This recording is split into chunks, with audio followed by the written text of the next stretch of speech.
The following production is part of the We Be Geeks podcast collective.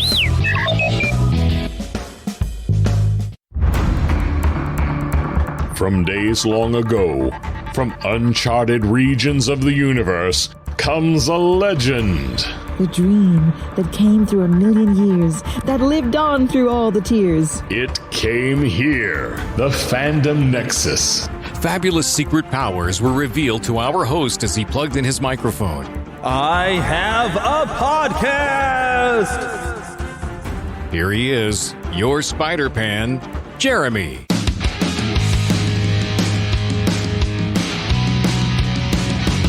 Yes, we're back again! Woo! Well, at least I'm back again. Okay, I'm going to say we're back again, although one of us is back again and the other one's brand new.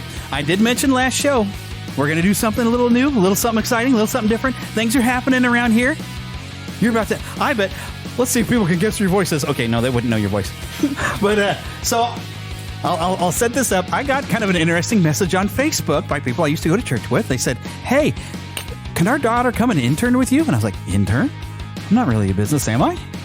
Well, this is kind of this cool thing. I've only looked a little bit about this, but I have an intern, and we'll explain it here in a little bit. So everybody say hello to Emma. Well, Emma's going to say hello to you. Hi. And she's going to be a little microphone shy at first. So is this your first time ever, being behind a mic at all? Yeah, definitely. Oh, so we're breaking you in. Trial by fire, which is I just wanted to throw her into the deep end of the pool. So it's like those babies, teaching them to swim. Yeah. Yeah. Although I never learned to swim. Oh. Yeah. I blame Jaws, because I saw Jaws when I was way too young, and I think I was scared of the water. Oh. So, I'm scared of the ocean, so. I've been in the ocean, I just didn't get too far. It was kind of fun riding the waves. I did learn, okay, side story. I learned a trick, because when you get in the ocean, if you accidentally get your mouth water and you have a bad habit of getting water, it's really salty. Mm-hmm. I learned if I go and I eat a bunch of Fritos, because the Fritos are super salty, the water won't bother you at all. Oh, that's really smart. Yeah, I thought I was clever because there was a lot of salt in that water. Mm-hmm. But yeah, I didn't get out where I was going to be under other than the waves, so I just kind of learned to jump the waves, and it just kind of was fun. But then when my legs got tired, I'm like, okay, I got to make it back to shore. So, but yeah, I still only doggy paddle. Yeah. Me too. The opposite thing, though, for Philip, he's told me that watching Jaws when he was little made him learn to swim because he wanted to make sure he could outswim the sharks. Oh, yeah. But me, I don't know, it never worked. And so the nice thing is Heather's a lifeguard, so... Well, was. Oh, really? She was a lifeguard up at Camp New Hope. Was that your first job? Is she still in the living room? No. Okay, well, but she was a lifeguard. So if I ever get in trouble, she can come save me, and I won't mind getting mouth-to-mouth from her. If I was going to complain about mouth-to-mouth, I'm like more than 20 years long past being able to complain. Yeah. So, but anyway, so we have Emma here, and she's going to be coming in, and she's going to get to co-host for a while. And then hopefully, by the end of the semester, she will spread her wings and fly, and we'll tell you about whatever her show ends up being. Yeah, let's hope. Yeah. So tell me about this program. I saw that you're getting college credit. Yeah. It covers all of my other credits that I need to do, so I only do my 4 main courses. Well, that's nice. So it gives you a little bit more. It's almost like a VOTEC thing, then, isn't it? Yeah. So you do a few classes, and then you go out in the world. Yeah, it's way less stressful, too, because I only have the 4 classes. Yeah, less homework. Oh, yeah. Which gives you more time for me to give you homework. Oh, yeah. Which, don't worry, I have fun homework. It's going to be some technical stuff. You're going to learn some things. Already, I've tossed Audacity at her. I didn't know. She told me you could get Audacity on your phone now. I need to. Daniel Lewis has a podcast all about using Audacity to podcast and all the different tricks and stuff. And I'm sure he's gone further, but I bet he knows. He probably does. Mm-hmm. And speaking of Daniel J. Lewis, what an awful, wrong word. What an awesome time. Awesome and awful. It starts the same way. Okay. To mention, if you go to neverlandpodcast.com, right there in the middle of the screen, you'll find my podcast reviews. That is Daniel J. Lewis's business, where he will collect. Did you know that your reviews are only going to come from the country that you are living in? Apple will not let you see them all. But if you want to see what everybody around the world is saying about your podcast, my podcast reviews his fees are about to change. He's about to unlaunch the next version, the 2.0. Very exciting. He's very excited about what's coming up. I don't know what all it is, but when I'll experience, I'll let y'all know. But you click on that link there. If you happen to have a podcast, you get reviews from around the world. He'll email them to you so you can know what people are saying. They even make a nice link where someone can put in the reviews for you. is really nice. But links right there in the middle of NeverlandPodcast.com on the front page. Set yourself up. I think I'm only paying like $50 for a year. That's not bad. That's not bad for being able to see my reviews. Which, by the way, I could use some more reviews. I know I've completely changed the audiences now. So all of you new people, I want to see some reviews. What do you think about the show? And by the way, send those emails, which we'll get into that later on. But hey, see, you pick your good times, you plug in the good time. Yeah. So she's learning. So Slowly but surely. Now we get to learn some stuff about you. Oh, yay. Yeah. But doing our typical host chatter, which I was able to prepare her just a little bit. We were talking with her and her parents. And I said, I always start the show by asking the questions, what have you been watching? Well, I've been rewatching Flash on CW, not on CW, but on Netflix. So I decided to rewatch it because I was like, I want to rewatch it. So I just rewatched it. Did you see the movie? No, I have not. Okay. Yeah, Ezra Miller kind of ruined it for some people, but it was actually pretty good. Yeah. Although somebody had a pretty reasonable thing where they said, because they at one point you get to see a lot of different Flashes and a lot of different Supermans and stuff, that all these different ones, and somebody said, how come Grant Gustin didn't get to have a cameo with that? But would have been nice. I love Grant Gustin. Yeah. He was really good as a Flash. I'd rather have a Grant Gustin than Ezra Miller, honestly. Mm-hmm. So, although Ezra Miller, I'll credit him as being a good actor, but there's something wrong with that guy. He needs some serious help. For real, definitely. But it was an enjoyable movie. What have I been watching this week? Actually, I'm kind of getting retro. I saw on a YouTube channel, because I like Kevin James. He's funny. He keeps his comedy clean. And what guy doesn't like Lama Remini anyway? Because she's just cool and she's cute. Not as cute as Heather is, because she's in the other room. So, because if it sounds different, we're in the kitchen like we used to do with Philip sometimes. But she's fun anyway, and she's pretty funny. But I saw on YouTube they had a King of Queens official page where they showed some clips, and I watched some clips. I'm like, oh yeah, I kind of watched a couple episodes back in the day, and so I was like, this is really funny stuff. I don't think I ever really watched much of that show. I bet I can find it on a streaming service, and yes, Peacock has King of Queens, so Heather had to get drug along with me, but we've watched 6 episodes, and I've been enjoying it. It's just a good, funny show. And I like Kevin James. I like clean comedy. If you can make a joke without having to cuss. I mean, I still enjoy. Wow, my brain just went out the window again. Puppet Guy. Wow, it just went right out. Jeff Dunham. Thank you. See, this is why I love you, because you're in the other room and still helping when my brain farts. She thinks her brain's going, but mine's gone. But yeah, Jeff Dunham. I still enjoy him. I just wish he was a little bit cleaner, but he's still funny. But yeah, Kevin James, his comedy's clean. His show, there's a few characters that are a little spicy, but it's a good, fun show. If you've never watched King of Queens, I definitely recommend it, especially if you like Jerry Stiller, because he plays the father-in-law, and he's fun. Yeah. Ben Stiller's father, anyone who doesn't know, Ben Stiller got his funny from somebody. He got it from his dad. Jerry he's just a hoot. Yeah. He does stuff as an old guy. You don't expect him in the show.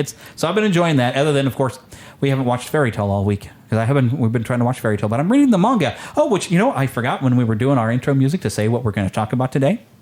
Oh yeah, manga gets made into anime, and then sometimes that manga gets made into live action. And so we've got a couple of reviews, and later on the show, I haven't recorded this yet, but I have someone coming on to talk about some other anime that kind of got it even adapted, Americanized into anime. And we're going to talk about stuff that kind of gets Americanized as some anime, and some old ones and some more modern ones, because some of these newer ones, younger fans are I think some of the younger fans are more into anime, I think, than some people my age are. Yeah, I think. I mean, I think you have more access to it. Because when I was a kid, you found the person who was really big into anime, and they bootlegged all their stuff from who knows where, and had to buy off stuff. Yeah. There's a guy I used to work with that he was bootlegging stuff, and he was like, "Oh, you got to watch this movie. Oh, you got to watch this movie," and they were all just like on VHSs that he got from who knows where. But he had me watch a lot of different kind of things, and trying to find something that I really enjoyed. And it took me a while until like Full Metal Alchemist that I really found something that I really liked. But of course, when I was a kid, there was stuff that I watched that I didn't, no one has said the word anime, Yeah. We didn't understand it. But see, now you got access to stuff. So we'll be jumping into that later on. But yeah, we haven't gotten to watch any Fairy Tale this week, and now we started watching One Piece, because we'll be talking about that later, the live action. I won't tell you if I'm enjoying it yet or not until we get to that point. Haha. You'll have to listen to more of the show. Anyways, I babble. All right, so now then, of course, the second question we always like to ask, what have you been playing? Oh, I just got some new games like last weekend. So I got Hogwarts Legacy. There's a lot of controversial stuff with that, apparently. And I got GTA 5 for the PlayStation because I didn't have it. So Didn't have it, so might as well get it. yeah. There you go. So, yeah, see, I finished, I think I've been talking about, I've been playing Just Cause 3, which I actually recommended to and I'm going to plug somebody else's show. James Kennison of That Story Show had mentioned on one of his stuff that his son wants to play GTA 5 because he's got friends playing it. Yeah. And I recommended, James Kennison said he was a big fan of this game series too, but Just Cause 3 has a lot of the same game mechanics as the Grand Theft Auto, except when you're taking a car or stealing a tank, that's fun. You're taking it from an evil dictator and his army who's like dominating this fictional country. So I feel better about stealing the bad guys stuff compared to stealing civilians. Although I did have, and I've been getting some comments on the YouTube channel. By the way, official Neverland Gaming channel, I should say. I almost said .com on YouTube. For you can find me playing some stuff, which we got some stuff coming up, some scary games. So I'm going to play some scary stuff, some stuff I've never played before. It's coming up. But I've gotten some comments on one video where, and I mentioned this last week. I call them the morons of Medici. And I got fed up finally for the last time I got hit by a car after I just liberated this town and drove the bad guys away. A guy hit me with his car. I turned around, fired my gun, popped his tire. And you have this really cool grappling hook. Yeah. And I hooked over onto his car, stole his car, and drove it into a wall and blew it up. I said, there, now you're not going to hit anybody else with your car because you don't have one. And it was like the super ritzy, nice car. So I know he was like the drivers you see out there in their BMWs that think they own the road. Mm-hmm. All right, I'm probably everybody driving a BMW is going, hey, but I'm like, hey, you know that you feel like you own the road in that BMW. All right, you know it. Okay. Yeah. So don't at me. Oh, go ahead and at me. Send me something on Twitter. Send me an email. I love hearing from you anyway. So there. But yeah, so I finished that, and I was hearing a lot of nice things. This is for free. Now, I don't know if it's for free because on my PlayStation, I pay for the full account, which I've been here. I haven't looked it up. I should have probably done that. I'm hearing the rates are about to go up on me. Yeah. But they were talking about this game, Sea of Stars, and it's a beautiful looking game. It looks very much like an old school. They'll call them like a JRPG for like a Japanese style role playing game where it's like that turn based. Which I'm not really big on turn based combat. But you look at this game, and it was free for me, so I went ahead and downloaded it. I played it a little bit. Wow, it's really cool. It's really kind of neat, really gorgeous to look at, and already got my attention. But playing it, I was like, wait a minute, if I'm going to play something new, I completely forgot that over on my Switch sitting next to me, I had Legends of Zelda Skyward Sword, that when they remade that for the Switch. So wait a minute, I never finished that. I got distracted. So I went back and started playing that again. But I'm going to go ahead and throw it out there. Sea of Stars. Especially if you love JRPGs or if you love old retro or vintage, like Super Nintendo looking, but only gorgeous looking. It's a beautiful looking game, and I think y'all would enjoy it. I mean, it's got some lore already, but I haven't gotten too far to know what all's going on with like this different there's. It's kind of weird how they kind of explain the magic, but like the magic's not supposed to be there, but yet it's a magic that's not magic. I don't know. I don't understand it. I was a little confused by the intro, but look, teenagers running around that go to a magic school. Oh, look, I've been watching and reading fairy tales. I'm like, yay, it's a fairy tale, the game. Okay, sort of. In a little bit of way. It was kind of neat because they had specialties. Like you get to choose between these two characters. One, I think he's throwing fire, and the other one, I think she's going to throw ice or something. I don't know. I haven't gotten to do where they're both in a fight because you got split up at the beginning of the game, and that's about as far as I've gotten. I think I've just gotten them back together, and we're about to have some story. But I'm kind of wondering because they're supposed to have known each other for a long time, and I'm like, are you two a little smitten with each other? My brain works that way. I always look for stuff like that. I've even done that with fairy tale. Heather doesn't agree with me on like Gray and Urza seem to be. I'm just like, there's just this little bit of thing, just a little bit, and some of what they say. See that. Yeah. So I'm like, I kind of wonder. All right, but don't spoil. You've already been through the whole series, so mostly, yeah. Yeah. So, I still have some movies I gotta watch. Yeah. Oh, yeah. There's movies too. I'm hoping I can get to some movies as well. But I kind of wonder if something's going to happen. Although I guess Urza really has Juvia there, kind of running around. So. Oh, I love Juvia. Yeah, she's fun, but boy, she's crazy. Oh, she's crazy. Yeah, she's crazy, but that's that sweet side. And it's the same thing as I like about Urza. Urza, she's scary, but she's got this code of honor that when you first meet her, that she's like, nope, this is wrong. We're going to go change it. I don't care what it costs. She inspires me. Yeah, she's kind of inspiring. So I like that. It's like all the characters in Fairy Tail are just so lovable. Even Lucy, who's kind of almost useless, but you love her spirit. She's fun in that way. It's like where she's almost useless, but like she doesn't quit. And you get kind of mad at the one point when the Gajeel is like beating the pants off of her there in that one that's bit. so I just like, sad. you kind of get mad. It's like, hey, that's, poor Lucy. And, because she's already like defeated and he's just abusing. You're like, Nacho's going to make you pay for that. Oh, yeah. Yeah. Oh, yeah. So hopefully y'all have ever watched some fairy tale. If you haven't watched, you need to like pay attention because it's a fun show. And I don't pick a lot of anime that I really get into because some stuff like I can make Heather mad real quick. She's in the other room. But those of you who are fans of Inuyasha was a slave. Ooh. Have you watched Inuyasha? I think I've seen like one episode. Okay, and that's about as far as I've gotten. I tried to read a little bit of the manga. But anytime he displeases Kagome, sit. Bam, he smashes her to the ground. Oh. So if she's displeased with him or does something that she doesn't want him to do, she can punish him. Mm-hmm. That's a slave. But Heather will never admit to that. No, because you don't get the context. There's enough context. I'm like, okay, that's I don't like that she forces him into servitude, basically. Yeah. So, anyways, but yeah, so that's what I've been playing. Is I played a little bit of that, and I didn't really get to do some stuff, but I'm going to be playing some things. I don't know when I want to start because I'm collecting free games that I've been watching some YouTube videos about different horror games that are free. I'm like, hey, free always makes me want to try it. Oh, yeah. And especially anyone that's like short and I can maybe finish it in an hour or two, so I can just make a quick video. There we go. And I even found something that it's on the PlayStation. It cost me like $3, but I already had some credit. Because I've been with my GameStop account, I get $5 every month, and if I add $5 onto that, I can just buy a $10 PlayStation card if there's nothing I really want to get. So because right now I'm trying to pay off my PS5 on the Nebraska Furniture card, and then eventually I'll start saving for Final Fantasy Rebirth. I have to get that. I've heard a lot about those games. The remake was so beautiful. Oh my gosh.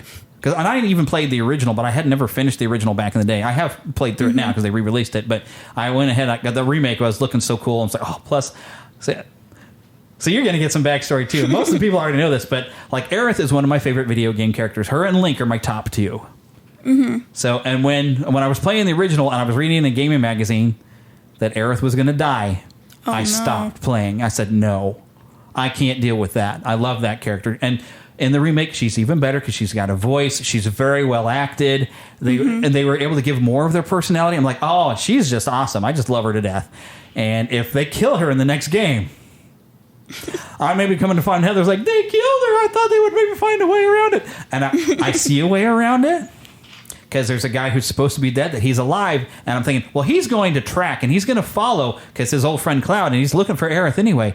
I want to see this moment when Sephiroth comes out of the sky to kill her. Suddenly Zack's going to show up and block that blow. And maybe that's even where we can just end the next game. I'd be happy. Like, ooh, then tease it for the next one. Like, yeah, I do that a lot with like movies and stuff. When I know a character I like is going to die, I'm just like, can't watch it. Can't watch it. That's even how... I don't want to spoil anything, but there's a certain television series that did have a movie made off of it because they didn't get to finish the story. And I started watching it. It's kind of a space western. Has some actors I adore on that show. Mm-hmm. Then I heard on a podcast, and they said that what was going to happen to a lot of the characters in the movie, and I was like, "Thanks." Now I can't watch it. Oh man! And I'm not going to say what it was, just in case somebody has not watched the show. Mm-hmm. Some people might know what show I'm talking about. It's an old show, and they didn't get to finish it, but they got to make a movie to kind of resolve stuff. Although I've heard that there's a comic that they started doing to try to continue some of the stories with them, but I think it's supposed to be stuff that happens before the TV show or something. Mm-hmm. So maybe I'll read that. But yeah, because that had some at least three actors, four just phenomenal actors that are always fun to watch. Yeah. That I was like, man, this is really good. And one of those actors I've gotten to see at Planet Comic-Con, and I actually shared the audio on the show. I'll leave it at that. I don't want to spoil, but now people are vague booking and like, what in the world is he talking about? And some people hopefully know what I'm talking about. I don't know. You might have clicked and be like, I think I know what he means. No. No. Well, good, because I didn't want to spoil what, that some stuff happens, even though I didn't say what that was. Well, okay, but anyways, that's enough host chatter. The reason, though, I'm spending some time with some host chatter here, I wanted y'all to kind of get familiar with Emma. Mm-hmm. She's got to get reacquainted with me because, my goodness, last time I saw you, you were still a little girl. Oh, yeah. And your brother and sister were babies. I think one of them was, like, fresh out of the oven. I think that was Lily, yeah. Yeah, I think Lily, was because, your brother was just a little bit older. Mm-hmm. I think your mom was kind of surprised, like, oh, my gosh, we're pregnant again already. Mm-hmm. So, and I think she was pregnant with Lily about the same time another lady was they had I can't remember what their names were, but they had just adopted this little girl and then found out that she was pregnant. And it was about the same time I think your mom was pregnant with Lily. And it was kind of fun. It's like, oh, they're getting to be pregnant and have babies together. How cute, you know. Plus, the adopted kid was just about the same age. I'm like, man, they got to be busy people because they didn't think she was going to be able to have any children, so they started adopting, and they adopted this cute little girl. And then, surprise, you're going to have one of your own, so you get to have sisters already, and they're both about the same age. So, anyway, so sweet. Yeah, it was very, very super sweet. So we're not going to have a trailer park today, and you're going to get to know Emma a little bit further. But first, I do have just a little bit of news. So she gets to hear this sounder for the first time, unless she's listened to the show. I don't know.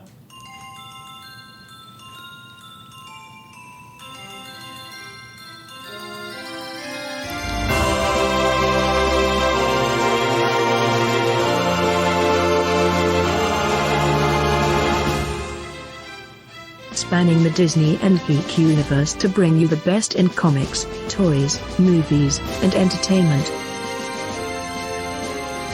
This is news from around Neverland. Okay, for any of you people who were Disney fans that stuck around with me. Like, you must, if you're still with me, you're a Disney fan, you must be the same mindset I am, that you still love Mickey, but what they're doing breaks your heart every time they do something. But they released some new information. They've had a D23, Destination D23, and they've been live streaming some stuff. And some stories came out, and I thought it would be just interesting to kind of bring up some things. What caught my attention, because I didn't realize the event was going on. I know they did it every year, but I don't pay as much attention. So now when something happens, it's social media. I don't know if this particular page that I looked at, but they're expanding some areas. This right now I'm looking at WDW or WDWNT, also known as WDW News Today. They've got the Magic Kingdom expansion is supposed to be the largest ever for the park, and it looks like some changes might be coming to Big Thunder Mountain. They're going to call it Beyond Big Thunder Mountain.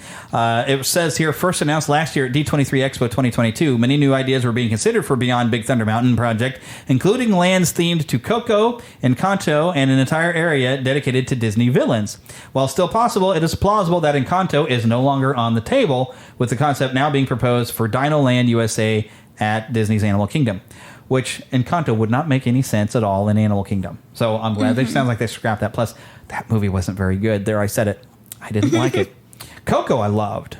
I think I've watched it like a few times. Yeah, I've watched it twice. I don't know if I can pull it up too much because Heather, when she finally got a chance to watch it here, she got, I think, too emotionally involved at the end and thought it was going to end badly. And I had to tell her, this is Pixar, right? It's going to have a happy ending. It's coming. Because she was afraid Grandma Coco was going to die right there, and everybody was going to forget. And like, oh my goodness! But that's that's story. But I was sitting there going, it's going to be okay. Somehow this is going to be okay.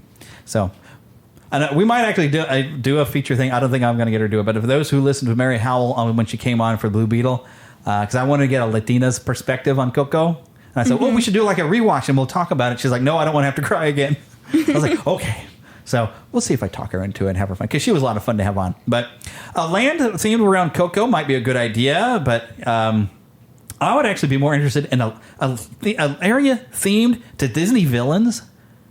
That would be really interesting. Heck yeah. I might always come up with $6,000 to get myself there. Then I got to figure out how to get Heather there. Okay. Yeah, especially with all the villain movies they're making now just for the villain itself and the background. Even if they're not good. But like the classic villains, I'm still a vintage Disney fan, and I love those classic villains. And even some of the newer ones. Ooh, so that would be the thing. Like, who would be your favorite Disney villain, and from an animated feature? I've been wanting a Tangled movie for so long, so Mother Gothel. Oh, live action. Oh yeah, she was interesting because she was that manipulative, horrible type where she would say, "Oh, look at the stunning, beautiful woman. Oh, and look, and there's you two." Stuff like that. It's like, oh, you're awful. Which I don't know if you've ever played the Disney Dreamlight Valley. No. She's in there, and she's just as mean to me in that one, and I have to help her to do some missions. I did enjoy playing through that. I finished the story, but I'm like, okay, I guess you're meant to be able to just keep playing with it, like a Stardew Valley or even Animal Crossing, which Heather's still addicted to. But I'm like, okay, I'm done with the story. Moving on. But yeah, Mother Gothel is definitely one of my favorites. Yeah, because she was just one of those, because she would just say that stuff and be so nice. Whoa. But wow, I don't know if I'd have an absolute favorite villain. Wow. See, I have a hard time picking out one favorite. It's very hard to pick. Yeah, They're all really good. There's stuff I enjoy out of each one of them. Like the ones you love to hate is definitely got like Cruella de Vil. You love to hate her because I she love wants to the live action. I don't want to see it. After I saw Maleficent and was angry when I walked out of the theater. I'm sorry, you don't take a good villain and try to make him a hero. To me, that doesn't work. To me, because even when they made a live action movie of the Joker, he was scary because you saw him slowly going into madness, and but you understand him, but you're also like, oh my gosh, what's he going to do? Yeah. I prefer that. I want to see the journey into madness where I'm like, ooh, you're scary. I can see that villain in there. And I like the Maleficent of the animated. She's got like a style and a grace. And when she pounds her staff and it just rings out in the hall. Oh my goodness. That is probably one of my top Disney villains. She's just so great.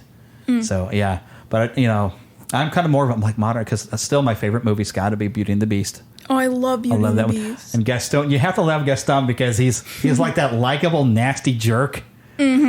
So, but he's like, we all know that type of guy. Yeah, So I will like, say I prefer the live action now, only because Emma Watson is in it. I love Emma Watson. I prefer her as an actress and not necessarily everything she stands for necessarily. There's some stuff she says, I'm like, you know what? Just go act because you're actually pretty good at acting. And I like your characters. Beautiful actress. I kind of go with that with a lot of people in Hollywood. I want to enjoy their work because if I get into some of the stuff that the rest of their lives, some of them do really like Ezra Miller, for example. I think he is a great actor, but him as a person, I haven't heard a lot about him. There's too much bad stuff out there. And it's sort of like when I was, doing some dedication for Paul Rubens. I was like, okay, we know there's some bad stuff that happened. But let's focus on how much we've enjoyed Paul Rubens' character, like Pee Wee Herman, or even in Mystery Men. And even Bill Cosby, yeah, he did some bad. But I still at least have memories. Even when I was a kid, and I still have some albums. He still was very funny. Just, there's stuff I really wish he didn't do. I was hoping, it's like, I'm hoping that it turns out that you didn't do anything. But no, you got found guilty. There was enough evidence on you. So, but, I will say, okay, good. You served your time. I appreciate that because that's where our system's supposed to work. We're supposed to, all right, you do your time, although he got a light sentence. But still. Anyway, I don't want to bring the show down. But see, I try to focus on the work and not try to focus on what they do because what they do in Hollywood and some of these people do really just, Yeah. Like, I'd rather remember Whoopi Goldberg when she's made me laugh throughout the years rather than the hurling harpy that she's on The View. So, yeah. Okay, so don't want to bring the show down, so I'm going to move on. But the thing that got my attention of stuff going on, being an opinionated guy, it helps for doing a show, by the way. So, because you find people that agree with you, but I try not to bring the negativity of the show. So it's teaching moments, people. It's teaching moments. I feel like the more you know. Okay. Oh, yeah. But I saw this on Facebook, and this is what got my attention. This was going on. They just announced, this was on the Facebook page for Disney Parks, it says the Country Bear Jamboree at Walt Disney World is getting new songs and a new act, reinterpreting favorite Disney songs in different genres of country music. This new experience will still have the fun and friendly tone fans enjoy with the same famous characters like the lovable Trixie, Big Al, and others. Now, of course, what this means, I bet you have some of those original voices that maybe won't be around to do it. Now, Pete Renaday might still be around. He's a very much an older guy. For those who don't know, Peter Renaday was Henry of the Country Bears. He's also the original Master Splinter. He's done a lot of different voices, even Adventures in Odyssey that I've was talking about before. Peter Renaday, he's just a great actor, but he didn't mean to be an actor. He just kind of fell into it. It happens. Yeah. He was actually working at Disney doing something else, and I think they... I remember somebody actually got a chance to talk to him. One of the early things he did is... in the 60s, they were trying to do a preview. I don't know how much stuff you know, so I get to tell you fun stuff. But yeah, I'm finding out a whole bunch of new stuff today. But there was a Haunted Mansion album that was put out before the ride was open. They wanted to build the mythos of the Haunted Mansion. So they had this really great kind of story record, a long-playing one, with Ron Howard and I forgot the actress's name. And they're two teenagers out on a date that start storming on them, and they go to seek shelter on the porch of this Haunted Mansion. But Peter Renaday was the original voice of the ghost host, which on the ride now you get Paul Frees, who's also a fantastic actor. And, he's, if you look his name up, believe me, he's been everything. If you ever watched a Rankin Bass special, you heard Paul Frees as some character, probably 2 or 3 characters in the same special. He's that good. I mean, but like, for example, the Here Comes Santa Claus, that has Mickey Rooney as Santa Claus. Oh, yeah. He's actually both Burgermeister Meisterburger And he's also, I don't know, remember if they say his name, but his little henchman with the wheelverse. Yeah, it's that. Both of those are Paul Frees. That's a very interesting name. Yeah. He's cold, man. He's cold. Okay. I know. All right. Hey, these are the jokes. They're free, so you get what you pay for. All right. But yeah, so Paul Frees is the current ghost host on the ride, but Peter Renaday did it for the album. So, and I don't know if he can come in and re-record Henry's stuff. He's kind of old. I haven't heard him do anything in a while, and I'd love for him to come back. Now, but my question would be, is like, okay, well, that's kind of cool. You're doing Disney favorites, but I've seen a lot of comments, not necessarily on the Disney pages where you have the Cult of Disney in there that is just like, oh, how wonderful. And so, of course, they're going to go. But the more realists that are posting it in a fan group that I was looking at were saying, I can hear those Disney songs everywhere else in the park. Why do I need one more attraction that's going to sing those? That's a good point. I'm thinking, well, you could mix it up because, and I see they're doing this only at Walt Disney World, which makes sense because Disneyland, they want the same experience all year round. Yeah. Walt Disney World is more of the tourist attraction one, where they want you to be able to come and see something maybe different. Although some things they want you to the same thing year round. Like the Haunted Mansion doesn't get the Neverland Christmas.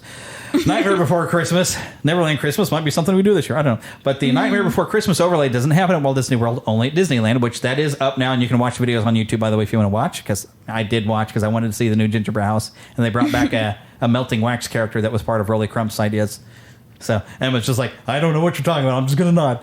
So, yes. See, all the Disney knowledge is still in there. It still comes out. But so Walt Disney World is where they've mixed up the Country Bear Jamboree, and sometimes they'll do a vacation show, which I don't know if they still run that. But for a while, they changed up the show, did something different. But eventually, I think they did go back. But I think they might alternate. I don't know, depending on the season. But they also will do like a Christmas show as well. So they like to try to mix it up over there with the Country Bear Jamboree. So I could see them maybe... This will be a show, and then maybe at certain times, maybe you could alternate like through the same day. Here's this typical show that you want, although people may be getting bored. It's the same songs, and if you go multiple times, like, yeah, I know what happens to that. But the rides are the same ride regardless. But a show, when it's the exact same show, I can understand. Maybe you feel like you want to change it up. So I think they could find maybe some different fun songs, not necessarily grab some Disney hits. Kind of like the Muppet Show. They would go digging around. I loved the Muppet Show. The Muppet Show was great, and I even found out not because frequently they would find just fun, quirky old songs, or even some new ones that were quirky, and thought these are fun. We should perform it. Occasionally, because there was one cute little poem we were watching. Who was the guest, Heather? I don't know. She don't know either. We were watching one, and it turned out it was this great fun poem, and it was actually written by Jerry Jewell, who was like the main writer on the Muppet Show.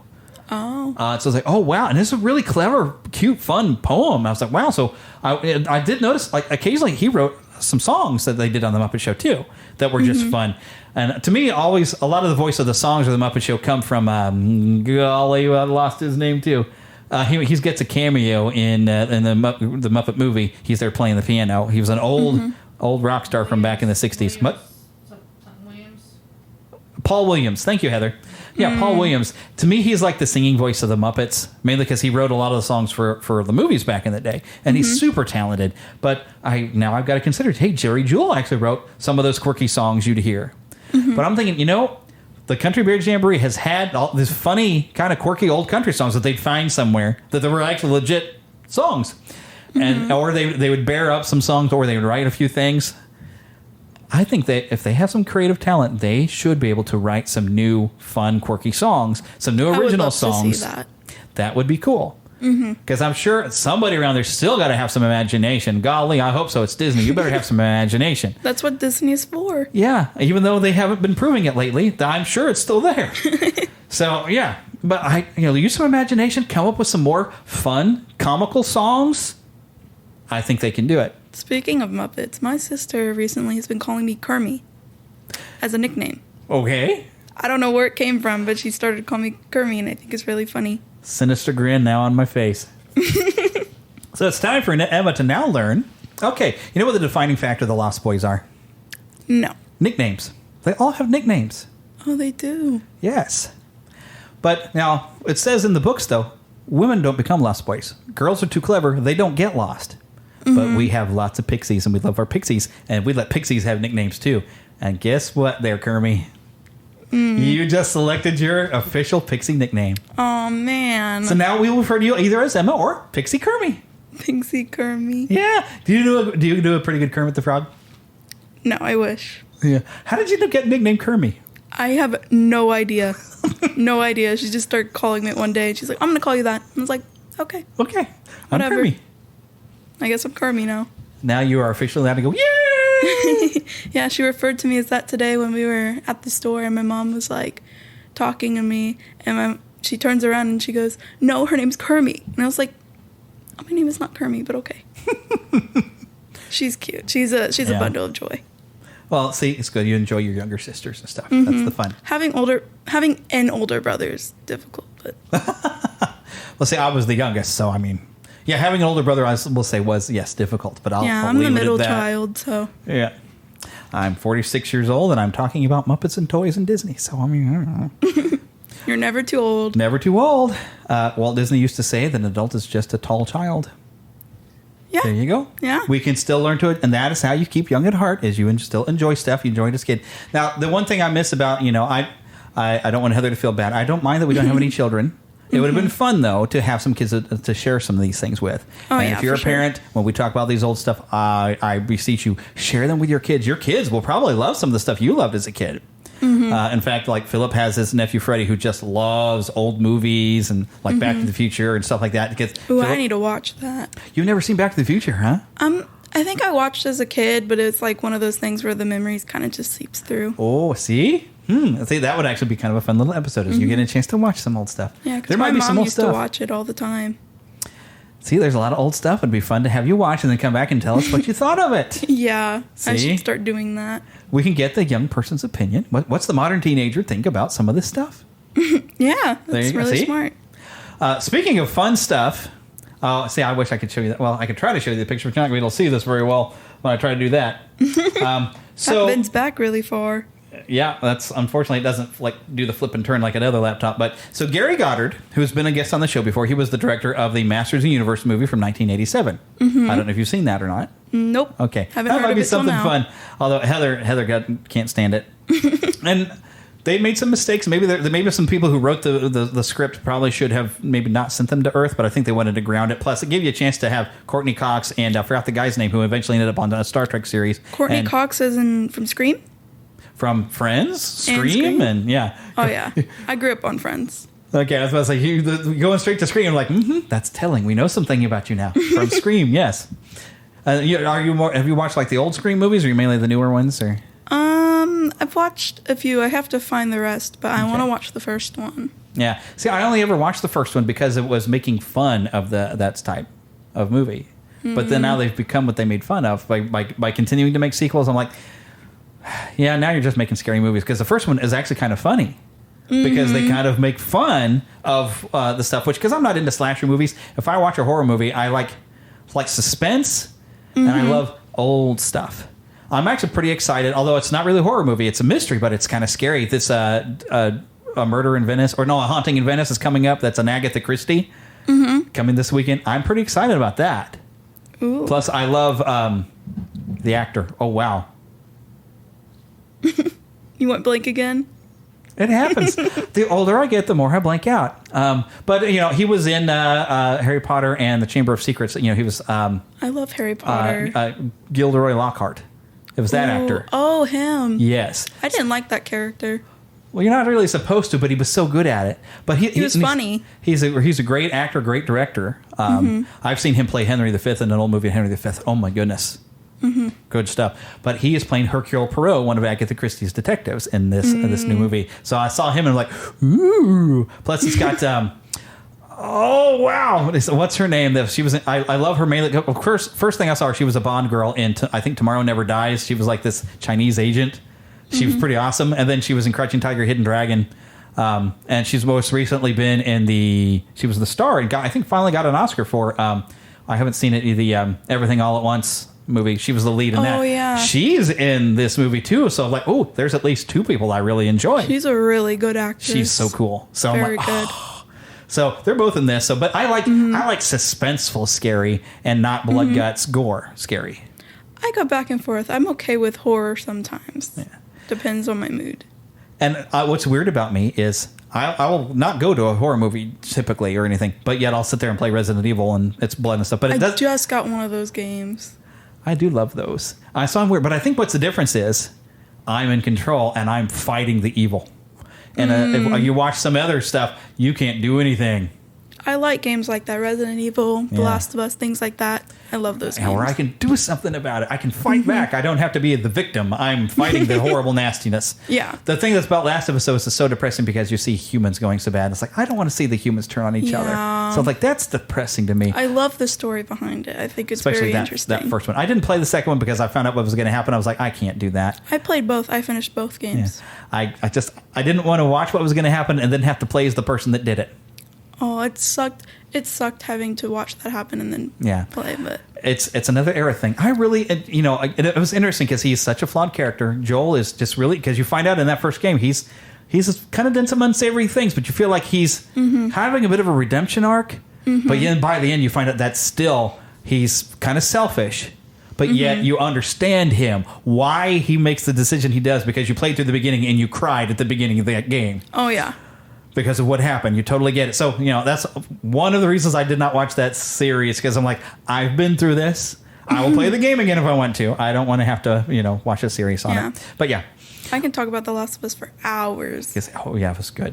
Good game. But anyways, what I was saying with Gary Goddard, we had to come back to it. He released this thing on this post on Facebook. He said, William Stout's costume design for She-Ra. She-Ra was going to be in that Masters of the Universe movie, and maybe if it had done a little better, maybe she could have gotten her own. Maybe we could have seen Hordak, because at the end of the movie, if you watch to the end of the credits, Skeletor pops out of the water where he's fallen and says, "I'll be back." So there was thought that, hey, this should be franchisable. After all, it was a popular toy line. It's a popular toy line again. Now, I don't think it's as popular with the kids as it is with the adult collectors, unfortunately. But that's okay. And it was a television series was popular. Kevin Smith's series, I think some of the older fans, some of them have been hesitant. I've loved it. But it's something where, it's a little bit more, maybe a little bit more adult than maybe what you have kids watch. But there's a new version of He-Man in the Masters of the Universe. I was just about to say they're connected, right? She-Ra and He-Man. Yeah. She-Ra is his sister. Although in the new She-Ra series, they took that away. They're separating her completely from He-Man as best they can. Which I think is unfortunate, because it was it made her story that much more interesting and tragic when you find out she was stolen from her parents and taken away to another planet by the Horde. Oh, and that's terrible. You had this great theatrical animated movie, which I didn't get to see in theaters, but they made a miniseries where Adam is told, you have a sister and you need to take this sword to her. She was chosen to be a champion as well, and she has no idea who she really is.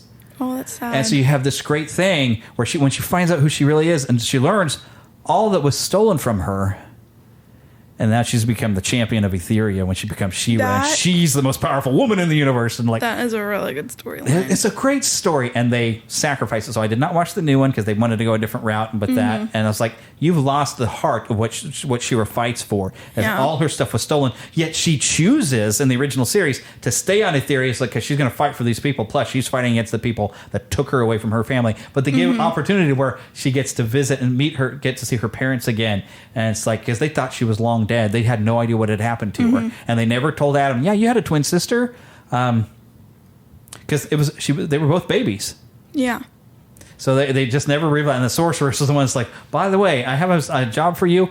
I'll see, because he's got the Sword of Power. I think she's got not Sword of Truth. That's a book series, but her sword is a specific. It's been a really long time since I watched He-Man or She-Ra. Yeah, and her sword was cool back in the day because she could turn it into a rope or a shield, and that's cool. He-Man can't do that, but that's okay.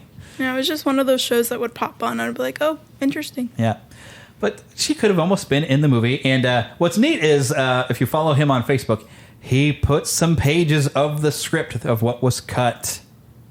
The unfortunate thing is it seemed in the Masters of the Universe movie, they didn't want to play necessarily in the superhero aspect where he's got this ridiculous amount of power. And they made him more, I think, what might have been some of the intentions of the original toy line, because he was kind of like when they couldn't get the rights to Conan and they thought, wait a minute, that's an R-rated movie. We can't sell toys with that. Suddenly, let's come up with our own guy. So, He-Man was Conan, but not Conan. So he's more of a barbarian, although in like the original mini comics that would come with the figures, he is given power, and that harness that he wears was supposed to enhance his strength. But like in the movie, he feels more like he's just average, just strong, but not, I can lift a mountain like he did in the cartoon strong. So She-Ra is a bit more at that level, but you see her actually get taken prisoner trying to defend Grayskull apparently at the beginning, and she has one line: guard units, they are in the palace, evacuate and fall back to defense perimeter 7. So she's there fighting with some troopers defending Grayskull. I'm like, that would have been so cool. Yeah. But they cut it, and she only was going to have that one line and then get captured. Oh. It's like, but they could have been a big build up. Defeat. Because if they'd have gotten maybe a second movie, that could have given them an opportunity to bring in Hordak and let She-Ra pop in there and be awesome. Because actually, She-Ra's cartoon back in the 80s ran a little longer than He-Man's did. She caught on to be just as popular. That what was neat is, like, they made the toy line. They thought, well, girls seem to kind of maybe like He-Man. Let's make something for the girls to buy. And they kind of did her more of a fashion doll. She had like real hair and a really weird bad headdress. But they made all the characters were all women, and they had hair that you could comb and stuff like that. And there was just a little bit of story. And her mini comics, they didn't really have it developed. When they wanted to make an animated series, they thought, well, that Hordak character we introduced that to Tori, why don't we let her fight him? Yeah. So they brought Hordak into the original series and able to build Hordak up, but she got just enough popularity from that cartoon, because boys, we really liked it too. Although I was always kind of like, can we have a He-Man episode? Because He-Man would occasionally pop up, and they were so much fun when they teamed together, because you knew Hordak was really going to get mad. It's like, great, She-Ra's bad enough. Now I got He-Man and She-Ra. His day is ruined, and occasionally the sibling duo. Yeah. Well, the two of them together would be like, haha, we're going to make complete fools out of Hordak. It's the two of us. And then he'd be like, before I go, I need a hug from my sister. It's that kind of thing. And they were really sweet siblings. They were like that, had that great, chemistry of like, because they had that twin magic, So getting a chance to know that She-Ra was going to be in that movie is like, because I love She-Ra too. I've got a couple of She-Ra toys. When they did they've made a series of figures from Super 7 where they made her look like the cartoon. I had to buy that one. Yeah. Because the original She-Ra series is still ridiculous looking. And then I've also got the Masterverse version where they made a She-Ra that's, it's kind of like what you look like in the animated series, but a little bit enhanced, and it's a really cool looking figure. Oh, that's interesting. So I had to get that one too, because we love She-Ra too. So I love She-Ra. She-Ra was cool.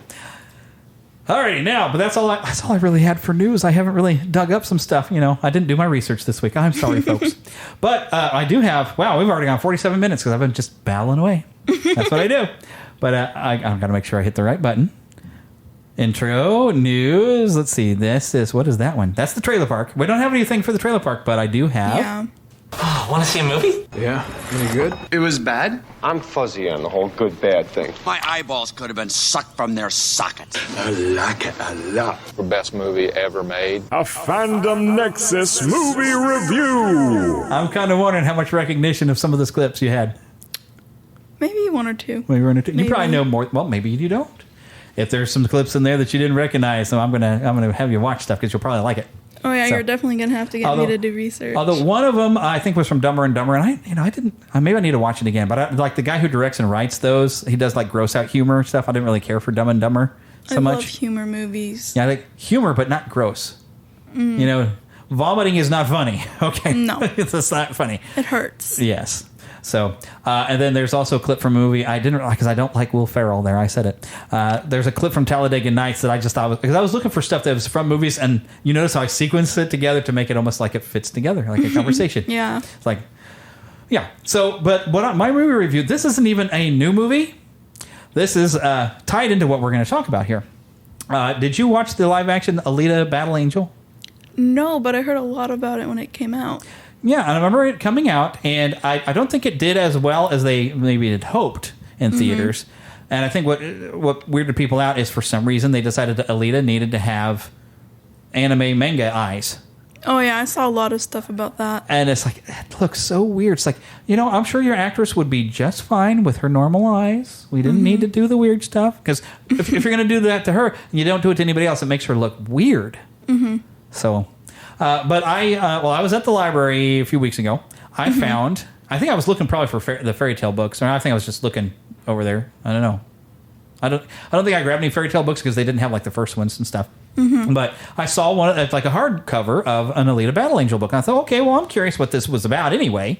So I went and started to read it. Now, the story was kind of like, well, this is kind of interesting. But I couldn't get into the artwork because it was a lot of motion lines all over the place, so much to where because it's nothing but line drawings, I couldn't tell what was happening when an action stuff was happening. Yeah. And I'm used to, like, in American comics, sometimes, well, I don't think they do it as much anymore, but like especially in the 90s or in the 80s, Spider-Man would be thinking about what's going on, and he was making a plan while he's fighting. So you got an idea what's happening in the action. So your dad's already coming back. It's like, have we been there going that long? Yeah, wow.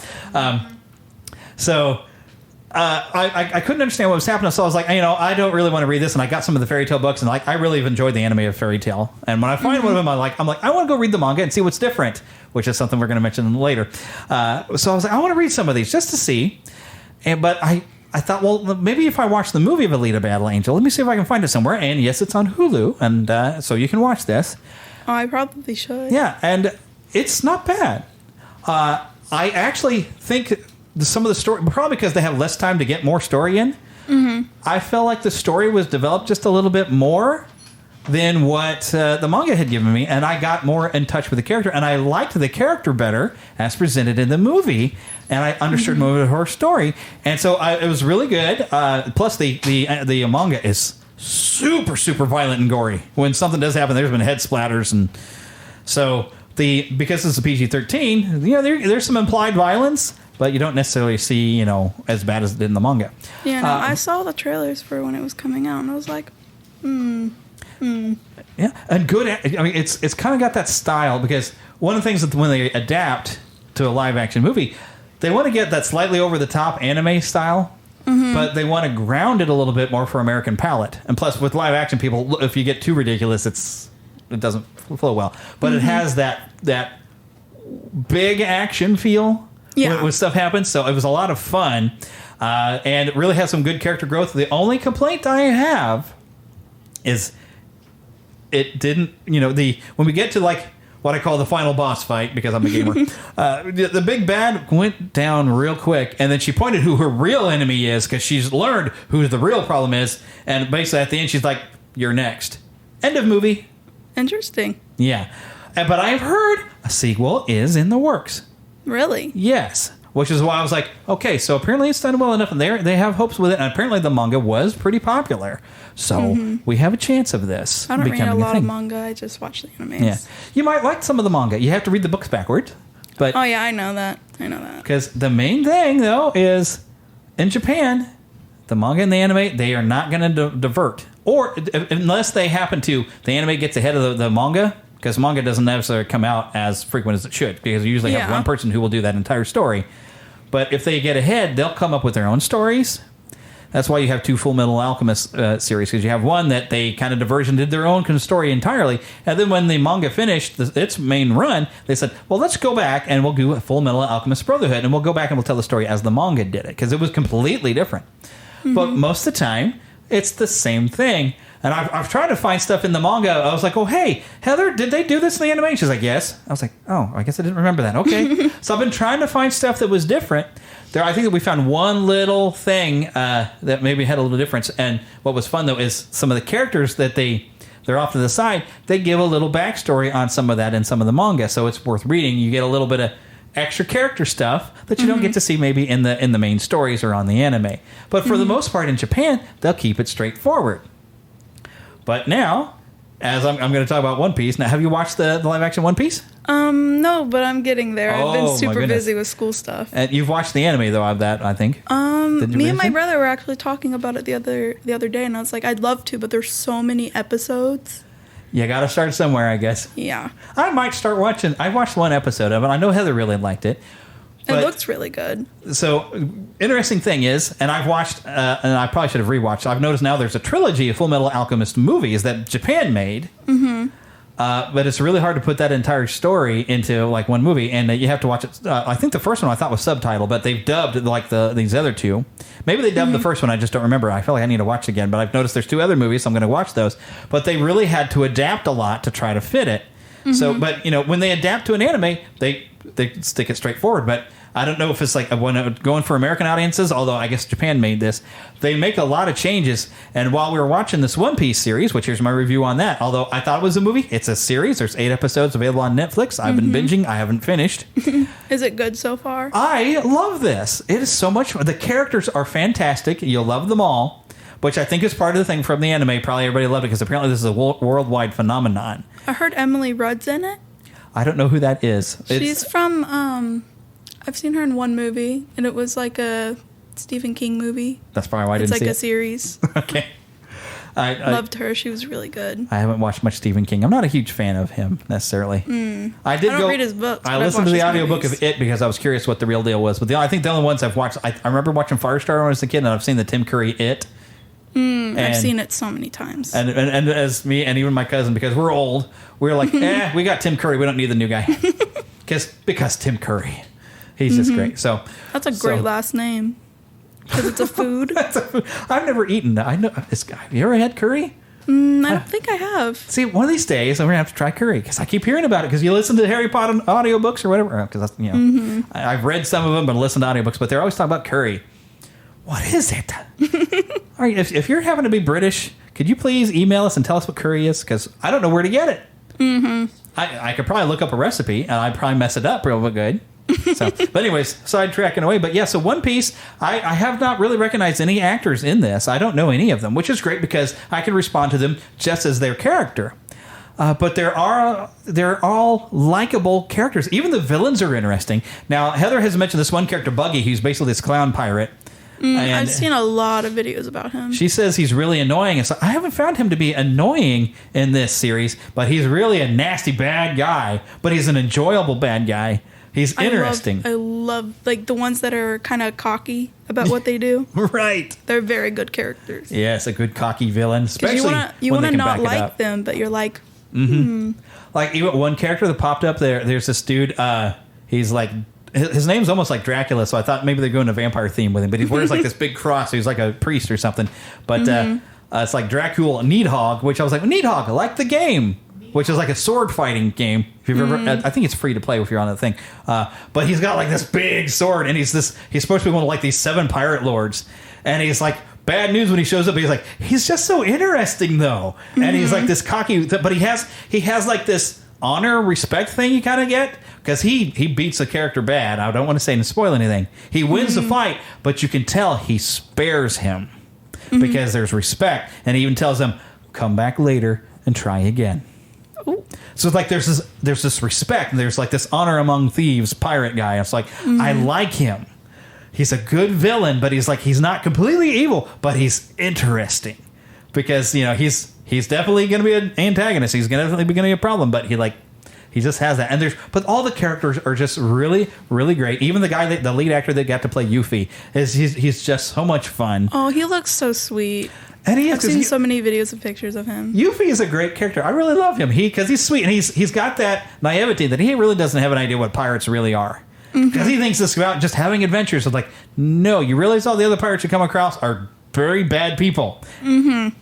He thinks, hey, we're going to help these people because that's what pirates do. Sorry, Yuffie, but you just keep believing that because that's what his idea of being a pirate is. But that makes him awesome. He just wants to help people, and he's going to be the king of the pirates because he's going to find the One Piece, and he's just optimistic. And I even noticed at one point that they're in kind of a bad way, and he still kind of has that smile underneath, like. He's having fun, even though something bad's happened, and he's like, I'm having an adventure. I will say that he very much reminds me of Natsu from Fairy Tail. The very, optimistic and very, I don't know what the word, they're very smart about what they do. They're clever. They'll say dumb things, but then when it comes down to it, they get clever when they need to be. And they can always pull out that special move at the end that's from out of nowhere. When they're about to lose it, they come out with something like, where did he learn that? Yeah. Because, Natsu's kind of overpowered, but he's not overpowered until he needs to be at the last minute. Oh, yeah. Until then, he can get trashed. And Yuffie, I've noticed the same thing. He's getting whooped, but then he comes up with something clever, and it's gum, whatever, and he does something fun.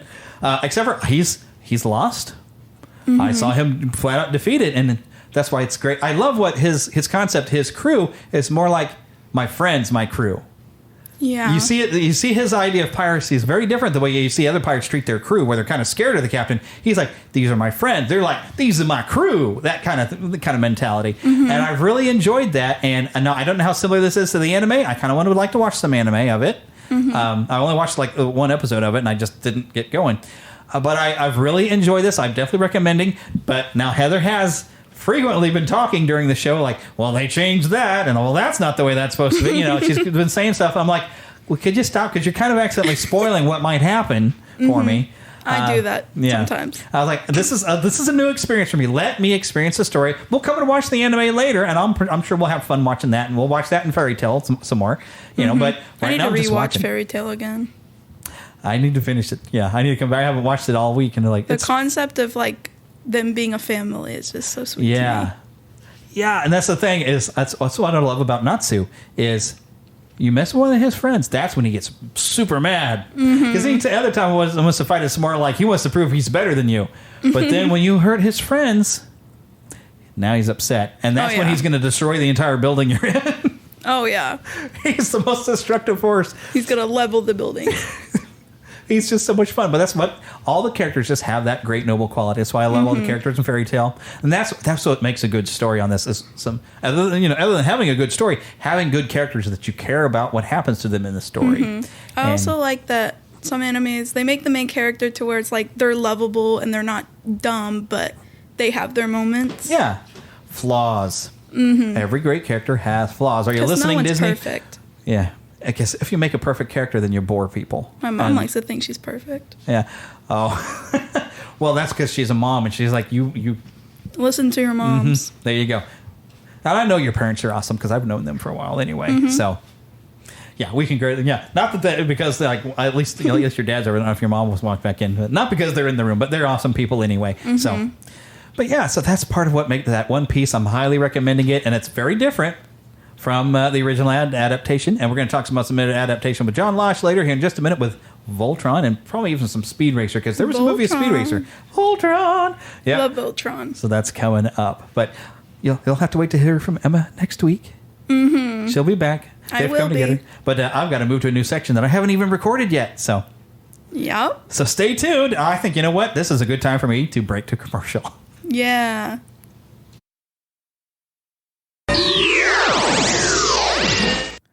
All right, so now comes the fun part where we're going to talk in our main feature today, and we're welcoming John Losh. Hey there, John. Hey, what's going on, everybody? And we're going to talk, because we're old. So, being children of the 80s. Yourself, brother. I'm never getting old. I told people once I hit 29, I'm not getting any older. You can't make me.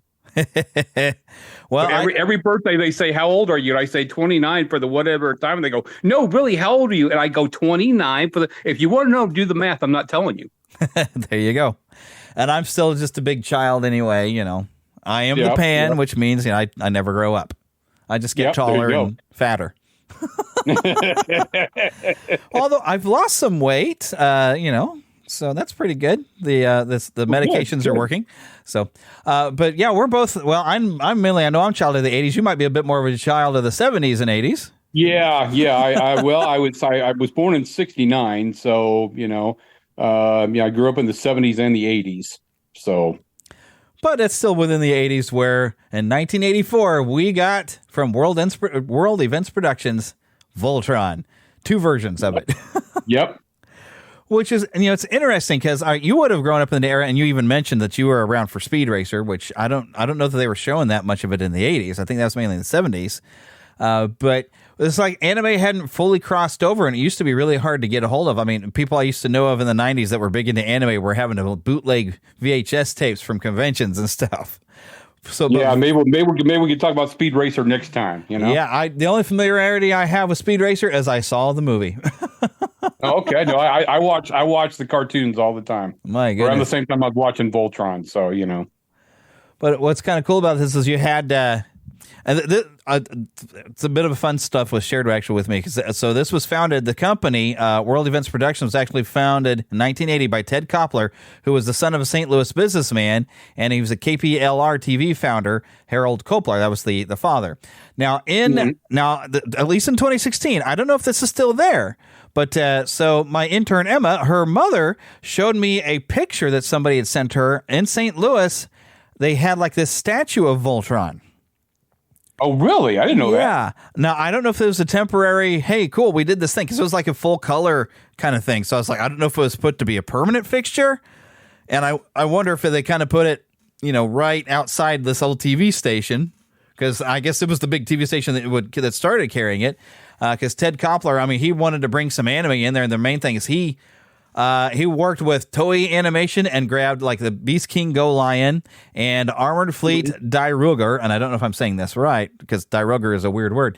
But he looked at both of these series, and instead of taking the story of those series, he made his own story by combining the two to give us the Voltron we knew. But of course, I think around here, the what was originally Go Lion was the more popular version of Voltron with the 5 lions, because really the other one with all the vehicles, there were so many characters that, well, granted, I was a kid at the time, but even now, there was somewhere I found an episode of it, and I was like, I can't keep track of all these characters. There's just too many, because there was like with the Aqua team, the Air team, and the car team or ground team, and there was all kinds of toys, though, more money to be made, because you had a lot more little pieces to the vehicle Voltron. But yeah, the Lions were a lot cooler, in my opinion. Well, and for those of you that don't know, the first series of Voltron featured the Lion Force Voltron that was adapted from what he mentioned earlier, the Beast series, Beast King Go Lion. Mm-hmm. The second series featured the Vehicle Team Voltron and was adapted from the unrelated series Armored Fleet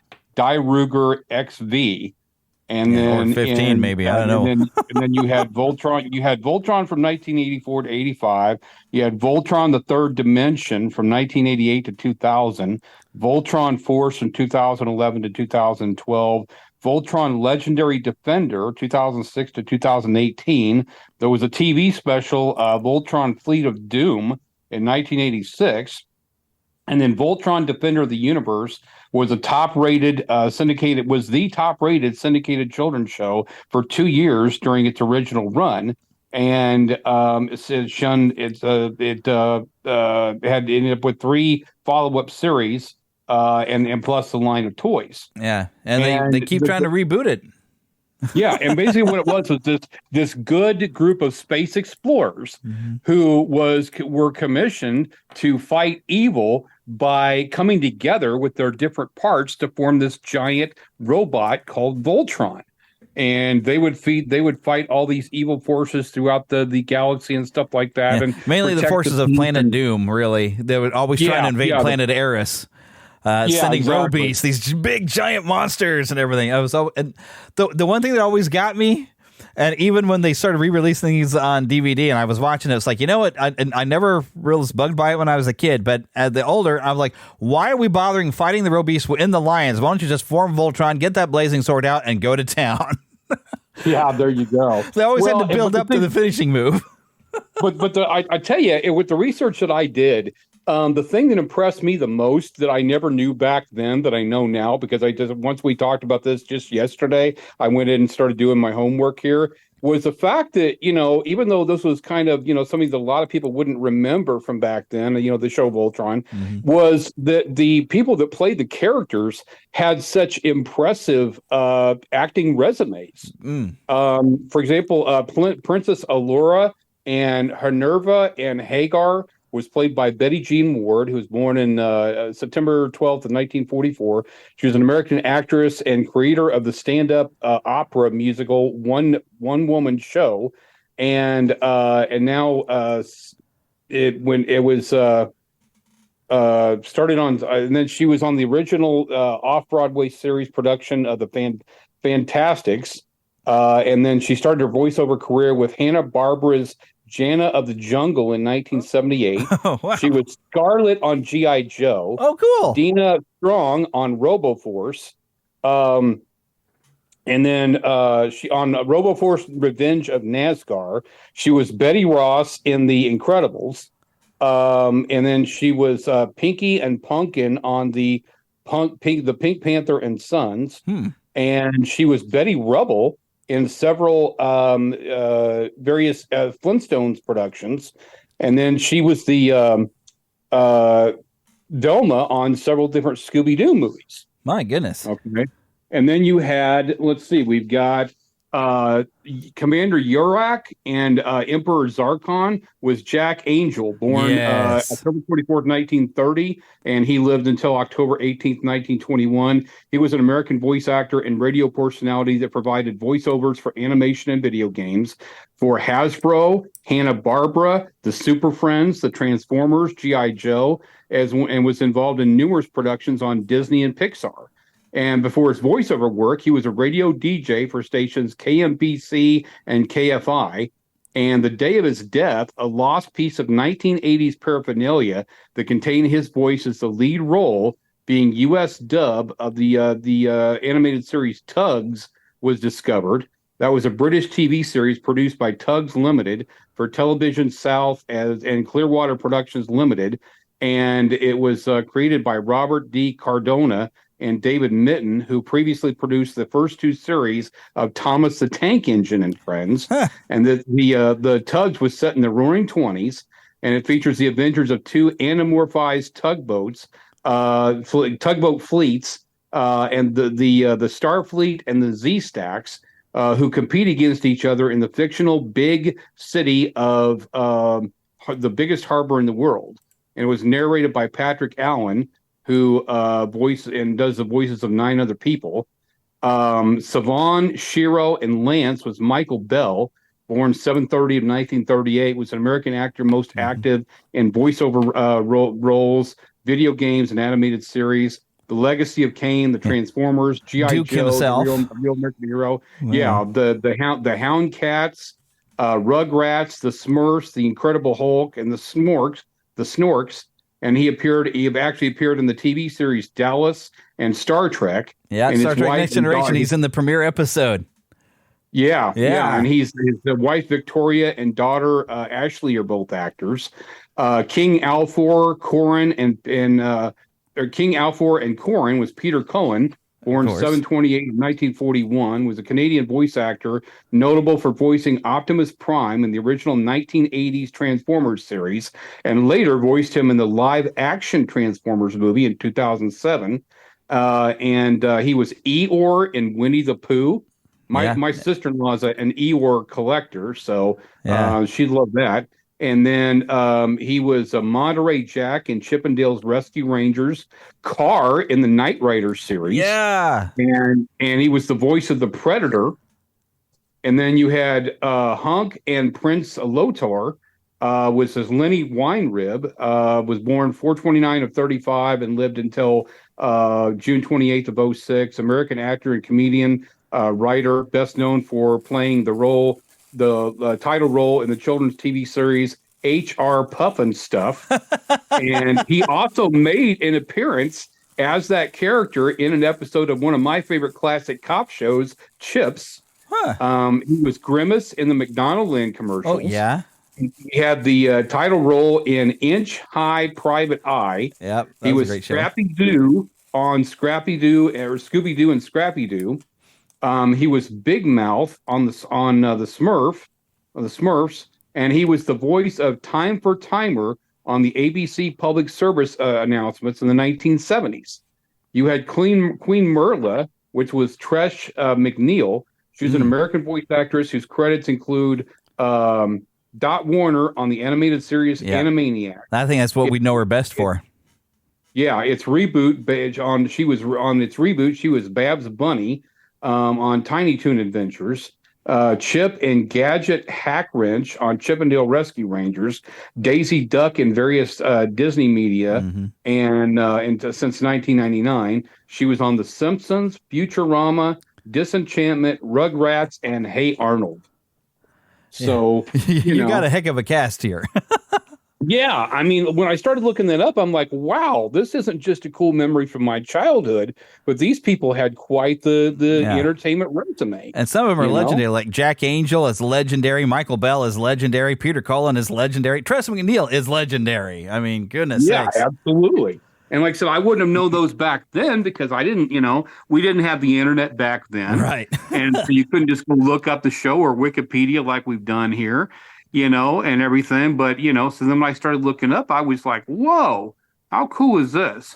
So you have this legendary huge robot that's out there fighting for good and keeping the peace, made up of a bunch of people who had these amazing, resumes that we knew from so many different animated productions over the years, and one of the things that's wild to me is I don't recall in the American, because our theme here has been Americanizing Japanese manga and anime, and this was one of the most Americanized productions ever, because you even took two shows and blended them.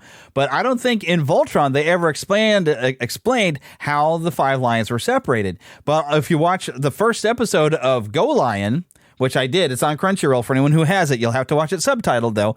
The names are different. Everything is different about it. But it explains how this mighty robot decided to fight. He was beating all these different other opponents. And he got so proud and vain that he took on some sort of space goddess who decides, nope, you've gotten too full of yourself. I'm splitting you into five lions. Right. And so there was this whole buildup. So there became this, legend of where, you don't know who built the machine, but he was completely sentient on his own and all this other stuff. And then when we get Voltron, we really don't get that there was like this ever sentient Voltron. It's all the control of these five, in the Voltron version, there's super force of space explorers sent by the Alliance to bring back Voltron. So, which was their connection to the other series, which you had this big Galaxy Alliance, which was trying so hard to be Star Trek, I swear, because they had the uniforms, and so I think they were trying to appeal to the Star Trek audience with those people, and then using that premise of having a galactic alliance that was your main thing for the vehicle Voltron, but connecting these five characters like they're supposed to be members of it, although you will never see these five characters in a Galactic Alliance uniform. But they say in the intro that they're supposed to be a part of it. And you even get a little bit in the intro, you get to see like the council where they sit down, they're making a decision. We're going to send 5 people to go bring back Voltron because Planet Eris is in trouble from Planet Doom is attacking them. Well, and there were certain times that you didn't see them actually come together to form Voltron as one piece. I was just watching an episode on YouTube yesterday where Commander Urek was coming with his force to try to destroy Planet Eris, and they had all the five lions, sitting on these like ledges and things like that of Planet Eris. And they were actually attacking Urek and his forces separately, either sitting there firing their lasers at him or actually flying up and hitting some of Urek's ships and stuff like that separately, And so, that's, I don't know if when I was a kid, I'd have to go back and watch a lot more episodes. Because I think the one I watched yesterday is the first one I've watched for a long time. Yeah. But I'd have to go back and watch and see how many, if I saw more episodes on there. And I meant to look and see how many episodes are actually available out there on YouTube. I forgot to look that up. But, I'd have to go back and watch more to see if there were more times where they showed them doing separate things. I think it is available for purchase at this point. Right. I know at one point they had the entire series available on DVD, but I only had enough money to purchase He-Man and the Masters of the Universe incomplete on DVD because they had a box set of that, Voltron and She-Ra, and I think some other ones. And I was like, okay, I've got a little bit of money put together that I can get one of these, and I had to go with He-Man. So right. Is that one you covered on the podcast yet, or? Well, I might be something I revisit sometime, but we have some He-Man stuff almost all the time. We even earlier we were discussing the plans that She-Ra had been in the plans and in the script for the 1987 Masters of the Universe movie because Gary Goddard released it on Facebook. The drawings of how she would have looked and a little bit of it in the script that was there. So if that movie had done better, who knows? We might have gotten a She-Ra spinoff in a movie. Could have happened. Right. We'll see. Yeah. Maybe we'll get one now, but we'll never get that Master Universe movie as they keep talking about. It's never going to happen. Right. But there's been talk of a Voltron movie, one of these days that they want to reboot it and see if they can make that as a film. I think it would be awesome if they could get that to work. Right. I have not heard that really getting much steam other than the ideas there. It's probably got as much steam as they have of trying to bring the Silverhawks back, which I think they're only going to be around for those new toys, which are amazing. So it's really hard. Some of these properties, they I think Voltron has a better chance of them trying to bring it back and trying to make a film of it. Now, I'm so stuck on the original series that when they brought it back, the latest Netflix series, which did catch on with kids, they really enjoyed it. There was kind of a redesign to the lions, and they kind of changed some of the characters around to where I was like, oh, this isn't my show, so I'll let the kids enjoy this, and I'll just enjoy the old one. But the kids really liked it, so I'm like, well, good. So they managed to bring Voltron back, and the toys were kind of cool on that one. Which, speaking of the toys, I actually remember when I was a kid, I'd had a dream that there was that I was playing with Voltron toys. Now, at this point, I had not seen a single ad for Voltron toys, but I'd had this dream of and I woke up thinking, that'd be really cool if we had some toys of that. And then, of course, watching Voltron before I went to school, there was the ad for the toys. I was like, there are toys now, but I never got a single one of them myself. Oh, my goodness. Well, I did have one. They had these, I guess they were made of like a rubber kind of material.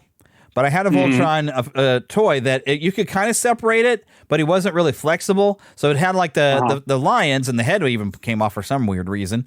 But, of course, the black lion, if you pulled the arms and legs off, was nothing but the stubs to attach to the other one. So it wasn't really a well thought out full toy, and it wasn't a lot of detail. But I loved it because it was a lion Voltron. But not that long after we got those for Christmas, my brother had gotten the vehicle version. I got the lion version. My brother decided he needed to show that mine could fly, and he threw it and landed it on the roof of the house, and I never got it back. Oh, wow. I'm sorry. I've held that for years. That is like, no, my only Voltron toy, and he threw it on the roof where I never got it back again. And his heart is still mourning. Yes. Oh, my goodness. Even though my brother has recently passed away and we had the funeral last week, he still never replaced my Voltron toy. and I'm so sorry for your loss as well. And the funny part about it is your sister had just shown me pictures of him like a week or so prior to his passing, and said she was telling the other members of the family they needed to go see him because she didn't think he had long. And next thing you know, I'm seeing a post that her brother passed away, and I'm like, oh, wow, that was quick. Yeah. So yeah, Voltron, definitely a lot of great old memories of the 80s attached with that series. And it's been fun as an adult being able to come back and watch some of the episodes. I do have at least one DVD set that was like the first part of the first thing. So they made 5 original sets when they first started bringing it to DVD. And they had one base for each lion. And I think they had, because there was a total of I think 124 total episodes of the original run. And I think each one had somewhere around 30 episodes to where, by the time they got to 5, they managed to get all of the episodes. And I didn't manage to get all of them. But sitting and watching it, that's where I think I started having those thoughts they could seem to save a lot of time if they just look, a Robeast. Okay, let's form Voltron, get that blazing sword out and go to town. But they would always go and try to fight with the lions, get trounced around for a bit, but then decide, okay, that's it. Now we're mad. Let's go and form Voltron. There you go. It's why didn't you do that? They had to lead up to it because I think the episode would be over too quickly. Yeah, it'd have been a 10-minute episode. The bad guys right away, And it always made it interesting when they would actually sometimes get into fights when they're not in a lion, and they'd have to run and they'd have to go into somewhere in just their uniforms and their blaster pistols and have to go and deal with something now this is different because now they felt more vulnerable, of course, outside of their lions. Hey, now you're actually in some real danger because now you could get shot or something. And, so I always found those episodes interesting. The episode I was watching yesterday, it was called Zurek Gets His Pink Slip. And so he comes to try to defeat Planet Arius. The separate lions are separated, and they're attacking, Yorick's ships and stuff separately and all this. And like you said, they got tossed around a little bit and stuff like that. But, they basically, Zarek ended up returning to his planet with his tail between his legs and had to go appeal to his superiors that, he had failed. And they're basically like, Zarek, you're a worthless loser, and we shouldn't even give you any more chances and stuff like that. I was on my lunch break doing that, and so I couldn't watch the whole thing. And I haven't had a chance to go back and watch the rest of it. But I assume he came back later, and they probably then came together to form Voltron and, defeated him together.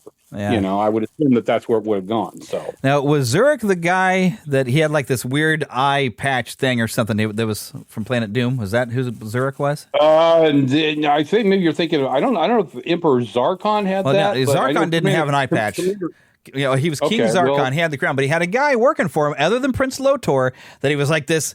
He was almost cat-like in his because they all had the pointed ears, but he had like the white hair, had cat-like ears, but he had like a thing over like at least one of his eyes, like this weird metallic tech, some sort of tech on one of his eyes, and I never caught what his name was. Yeah, I don't remember seeing that on this guy, so I don't know if that's Urek or not. I see. Now I feel like I want to look him up. But there were some memorable characters. You got Hagar, of course, was like the original nasty witch that I swear She-Ra borrowed. What Shadow Weaver always reminded of Hagar. Mm-hmm. So, seemed like it's the same character a little bit. Right. So yeah, Hagar was always just because like this horrible nasty witch. That, the voice was great, and she's my Ruby's like the greatest ever. Now this one will surely defeat Voltron. Oh, just the characters were great in this show, and you even had like Prince Lotor who had like this thing for the princess, and he's like, I will spare your planet if you will marry me. Haha, and he thought he was going to win the whole war that way. Right, right. There was just some great aspects. And you know what? The fun part about this also, I have a cat named Allura based off this princess. Oh, really? We have at least two princesses. We have an Adora and we have an Allura right now. Oh, wow. Okay. Which goes, Allura we ended up having because I was trying to name her after She-Ra and I goofed up and called her after Princess Allura. I was trying to keep with the theme. Our first cat was named Eternia. And I thought, okay, well, I'm going to keep this Masters Universe theme. And okay, well, it's another female. Well, let's go with another princess name, and we'll call her, whoops, I meant to say Adora, but I said Allura, and it stuck. So now we've got the newer cat. The newer cat said, okay, well, this one's Adora then. So right. I'm naming my cats after old cartoons. Because I can. There you go. And I told my wife loves Great Danes. I said, if we get a Great Dane, that temptation to name him Scooby is huge. It's huge. It's even if she decides to call him Duke, I'm gonna like, all right, Scooby, we know who you really are. Wow. Mm-hmm. Yeah. You want a Scooby snack? A Scooby snack, Duke? Sure you do. Well, it's like we used to have a we used to have a beagle, and her name was Lucy. But I wanted to call her Flash. Yeah. Because of course, for since I was always famous for my impression of the sheriff on the Dukes of Hazzard. I'm Sheriff Scooby Goldring. Good. I'm gonna knock you in the middle of next week. So we had a beagle, and I wanted to name it Flash, and I still every once in a while when I was petting her, I'd be like, "Oh, velvet ears, good kids." But for a good Flash, though, you got to get a Basset Hound though. Like, didn't he have a Basset Hound? Oh, that's right. That was her. Yeah, that's right. Flash is a Basset Hound. I'm sorry. We had a beagle. Yeah. Well, a beagle. If I get a beagle, I'm calling it Snoopy. Oh, okay. Totally. I have to. My wife is a Snoopy collector, actually, because our son, for about 4 years before he went off to college at the University of Missouri, played the Snoopy character at Camp Snoopy out at Worlds of Fun. Nice. And and now, because of her thing of collecting Snoopies, he's always like, "I'm not Snoopy anymore." My wife's like, "Too bad." It's a what do you call it? A term of endearment type thing. There you go. It's one of the ways we remember you as playing Snoopy all those years. So, she collects Snoopy stuff, Well, I guess then as far as your wife's concerned, I'm Papa Berenstain because that's who I was at Worlds of Fun. Oh, okay. Before Camp Snoopy came and took it over and the Berenstain Bears were there, I was Papa Bear. I think it was the first year they had done it too. Back long time ago. And it was a fun job, but oh my goodness, you die in that suit. Oh, yeah, I'm sure. But it was fun because you got to tease the adults and play with all the kids, and we'd pretend to fish in the fountain and all this kind of stuff. It was fun. Me and the kids would have a good old time. You got to play games. You got to be a big, giant kid because you're Papa Bear. So. Oh, yeah. Yeah. Okay. But we probably better wrap this up because otherwise this is going to be a super, super long show, and I've got to get to my show notes to make sure I get all the fun stuff covered. But, of course, we invite you to visit. Let me know when you want to come back together, and we'll talk some Speed Racer. Yeah, I know nothing of Speed Racer, so you'd have to show me some links so I can at least watch an episode. So, but sure. I can send you some of those. Yeah, so make sure you go to neverlandpodcast.com. And as I mentioned earlier in the show, and before I forget, I also earlier in the show said that the character in One Piece was Dracula Needhog. My wife corrected me; it's Dracula Mihawk. I was thinking Needhog because Needhog is a sword fighting game that's kind of an indie game that you can get on PlayStation. I thought, the guy has a big sword. That's funny. But no, it was It's Mihawk. But anyway, so right in the center of the screen, you will find your link for my podcast reviews. If you happen to have a podcast and you'd like to see your reviews from around the world, click on that link. I get a little bit of kickback when you sign up for there. And of course, we want to thank Karen Kennedy, Ricky Pope of Christian Nerds Unite, and Darren Wildheit of the Wildheit and Wall Show for helping me out with the intro. Don't forget you can email us, podcast@neverlandpodcast.com. You can come follow us on Twitter. We're on Facebook. Oh, wow, I'm running out of time on Zoom. Who knew? Zoom is limiting me. All right, so Facebook, we have both a group and a fan page. You'll get more interaction on the groups. Come and join us. Also, don't forget you can join the Neverlanders. Become an official Neverlander or Lost Boy or Pixie. And why do we have Pixies? As I was telling Emma, girls are too clever. They don't get lost. Also, don't forget we do have a Patreon. You'll find that link right on the website. Come and donate on different tiers, and you can get the episodes without those ads. Plus, visit our shop. We have lots of fun T-shirt things and, lots of fun designs you can buy on a lot of different stuff. And I need to get them all to my other designs that I have ready. I just need to upload them and get them going. But yes, that's everything. And now this is where I get to weird John out because he might not be familiar with the way we end the show. So get lost. In an adventure. See, he didn't know that was coming. No, I didn't. All right, well, and thanks for coming on the show. Oh, real quick though, where can people find you? Because are you still doing your show? Yeah, you are, because you keep sending me messages. If you check out my podcast, it's Men in the Potter's Hands. It's on Spotify for podcasters. It's now also available on Spreaker. And Jeremiah is working now to get it completely on demand on EternityReadyRadio.com. And that's where I want to start eventually promoting. Somebody told me today that I needed to have more help with promoting it, that I should also make it available on Apple Podcasts. So I may look into that as well. But yeah, Men in the Potter's Hands on Spotify for podcasters. And like I said, then check out EternityReadyRadio.com. Scroll down until you see podcasts, and it'll be on there. So I need to see if Jeremiah is actually still carrying my show in there, because we were a long time ago. Oh, pardon me. So I need to see if I'm still there. I don't know, because I think he's had everything he needs to where he could just upload the episodes, because I stopped making the new Solid Rock shows because that show got canceled up in Kearney. So I quit making that show during COVID, and so I'm still making this show, and he's got everything he needs to just upload and put it in where he needs to. I'm not sure if he's still doing it or not. I haven't looked. But all right, so now I don't have a way to sign off because I already told everybody to get lost in an adventure. Yeah. Well, let's just say, since we're both brothers in Christ, hopefully you're following the Lord Jesus Christ as your personal Lord and Savior every day. And if you're not, we invite you to receive him by faith today. He's just a prayer away, and he wants a relationship. He created you, wants a relationship with you. So seek him, and we love you. Jesus loves you. If we don't see you here, we'll see you in the air. And if you have any questions about that, and you'd like, you don't understand maybe some of the gospel, feel free to email me, podcast@neverlandpodcast.com. I'd love to talk with you. Also on the Facebook group, feel free. All right, and we'll wrap it up there.